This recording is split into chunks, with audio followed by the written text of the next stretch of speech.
मटर की फसल में आप कौन से खाद डाल सकते हैं और किस तरीके से आप फल फूल बढ़ा सकते हैं, क्योंकि मटर की फसल में 2 बार खाद डाले जाते हैं। उनके बाद में आपकी मटर की फसल में फल और फूल आना शुरू हो जाता है और उनके बाद 2 बार खाद डालने के बाद आप जैसे कि ऊपर से पीजीआर दवा का स्प्रे कर सकते हैं, जिससे कि आपकी मटर की फसल में ज़्यादा से ज़्यादा फल फूल आएंगे। तो वह दवाएं भी मैं आपको इस वीडियो में बताऊंगा। सबसे पहले निर्भर करता है, जब आप अपनी मटर की फसल में सही समय पर सही तरीके से खाद डाल देते हैं तो आपकी मटर की फसल में 100% फल फूल भी आएंगे, अच्छे से ग्रोथ भी करेगी और अच्छे से फूटाव भी करेगी। तो आप सभी को मैं सब कुछ बताने वाला हूँ। उससे पहले आप सभी हमारा यूट्यूब चैनल जल्दी से सब्सक्राइब कर लीजिए, क्योंकि मैं आप सभी किसान भाइयों के लिए इस चैनल के माध्यम से अनेक सारी फसलों के माध्यम से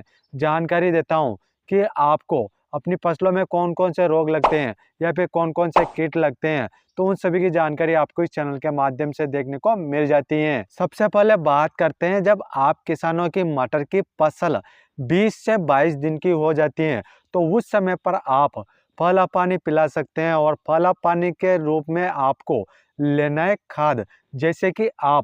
मैं आपको प्रति एकड़ का डोज बता देता हूं, उसके हिसाब से आप मटर की फसल में खाद डाल सकते हैं। जैसे कि आपको 30 केजी तो आपको यूरिया लेना है और उसके साथ में आपको 20 केजी डीएपी लेना है और उसके साथ में आपको 10 केजी जैसे कि माइक्रोराइजा आता है तो आपको वह लेना है। जब आप किसान भाई इन तीनों को अच्छे से मिक्स करके जब आप मटर की फसल में डाल देते हैं और पानी पिला देते हैं, और उसके किसान भाइयों जैसे कि 40 से 42 दिन के बाद आपको दूसरा पानी अवश्य पिलाना है। जब आपकी मटर की फसल में फूटाव अवस्था में आ जाए तो उससे पहले ही 10 दिन पहले आपको मटर की फसल में पानी पिलाना है और उस समय पर आपको सबसे दमदार खाद डालना है। जैसे कि उस समय पर आप ले सकते हैं खाद 25 केजी आपको यूरिया लेना है और आपको 15 केजी आपको डीएपी लेना है और उसके साथ में आपको 3 केजी ह्यूमिक एसिड आता है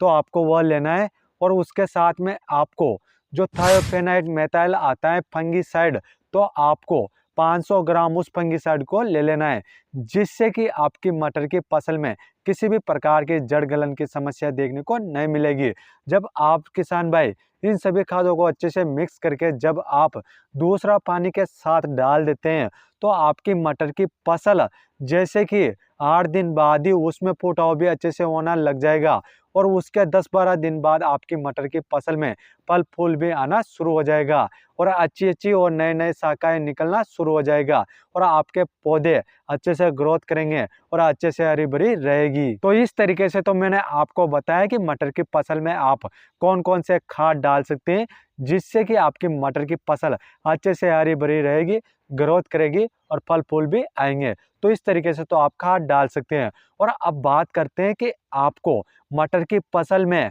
ऊपर से स्प्रे कौन कौन से दवाइयों का करना है, तो मैं आपको 5 पीजीआर दवाएं बता देता हूं। उनमें से आप किसी भी एक पीजीआर दवा का स्प्रे करके ज्यादा से ज्यादा फल फूल बढ़ा सकते हैं। जब आपकी मटर की फसल में कुछ फूल दिखाई दे तो उस समय पर ही आपको मटर की फसल में पीजीआर दवा का स्प्रे करना है। आप किसान भाइयों को यह गलती नहीं करना है कि मटर की फसल में बहुत ज़्यादा फूल आ जाए उसके बाद आप स्प्रे करें, तो स्प्रे वाली जो दवाएं पीजीआर दवा वो अच्छी तरीके से काम नहीं करेगी। आपकी मटर की फसल में जब 5 से 10% फूल दिखे तो उस समय पर ही आपको स्प्रे करना है, तभी जाकर आपको अच्छा रिजल्ट मिलेगा। तो जैसे कि आप फल फूल बढ़ाने के लिए आप सबसे पहले दवा ले सकते हैं टाटा कंपनी की, जो बाहर जो पीजीआर दवा आती है तो आप उसको ले सकते हैं, या फिर आप अडामा कंपनी का जो फ्लेम्बर जो पीजीआर दवा आती है तो आप इसको भी ले सकते हैं, या फिर आप इसके अलावा तीसरी पीजीआर दवा लेना चाहते हैं तो आप किसान भाई बायर कंपनी की जो एम्बिशन जो पीजीआर दवा आती है तो आप उसको भी ले सकते हैं, या फिर उसके अलावा आप चौथी पीजीआर दवा लेना चाहते हैं तो आप सिजेंटा कंपनी की जो ईसाबियोन जो दवा आती है तो आप उसको भी ले सकते हैं, या फिर आप उसके अलावा 5वां पीजीआर लेना चाहते हैं जो पीआई कंपनी की बायोवीटा जो पीजीआर दवा आती है तो आप उसको भी ले सकते हैं। जैसे कि मैंने आपको 5 पीजीआर दवाओं के बारे में बता दिए हैं। आप उनमें से किसी भी एक दवा को ले सकते हैं। और अब बात करते हैं डोज की। जैसे कि जो मैंने आपको 5 पीजीआर दवाएं बताई हैं, तो आपको डोज लेना है 15 लीटर का टंकी में 30 ml मिलाना है और आपको अपनी मटर की फसल में स्प्रे कर देना है, जिससे कि मटर की फसल में ज़्यादा से ज़्यादा फल फूल आएंगे और फलियों का साइज भी बढ़ेगा और उनमें दानों का भराव भी बहुत ही अच्छी प्रकार से होएगा और आप मटर की फसल से आगे जाकर अच्छी पैदावार ले सकते हैं।